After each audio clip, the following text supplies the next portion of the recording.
Mission HQ के मुअज़्ज़िज़ दोस्तों, मैं हूं गुलफराज अहमद। अब तमाम देखने और सुनने वालों को अस्सलाम वालेकुम। आज हमारा मौजू है एक अहम शख्सियत के बारे में जिसका नाम यासीन मलिक है। यासीन मलिक 3 अप्रैल 1966 को श्रीनगर के भंजान आबाद कस्बे में पैदा हुए। यासीन मलिक के वालिद गुलाम कादिर मलिक दिल का दौरा पड़ने से इंतकाल कर गए।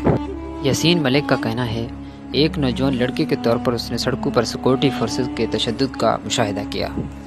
1980 में फौज और टैक्सी ड्राइवर के दरमियान झगड़ा देखने के बाद कहा जाता है कि वो बागी हुआ था। तल्लाह पार्टी के नाम से एक जमात बनाई।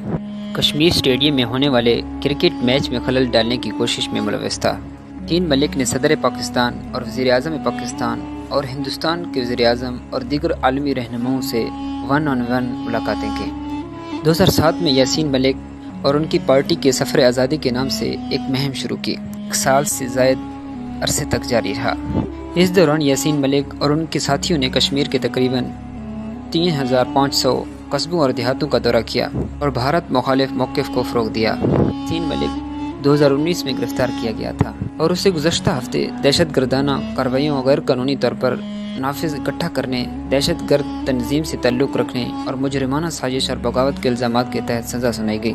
बारे में पाकिस्तान के वज़ीर ख़ारजा बिलावल भुट्टो ज़रदारी ने कहा कि मलिक यासीन एक फ़र्ज़ी मुकदमे के बाद सज़ा सुनाई गई। भारत कश्मीरियों की आज़ादी और हक़ खुददारियत की आवाज़ को कभी खामोश नहीं कर सकता। और बिलावल भुट्टो ज़रदारी ने मज़ीद कहा कि पाकिस्तान कश्मीरी भाइयों और बहनों के साथ खड़ा है। गुज़श्ता चंद दिनों पहले यासीन मलिक को उम्र कैद की सज़ा सुनाई गई।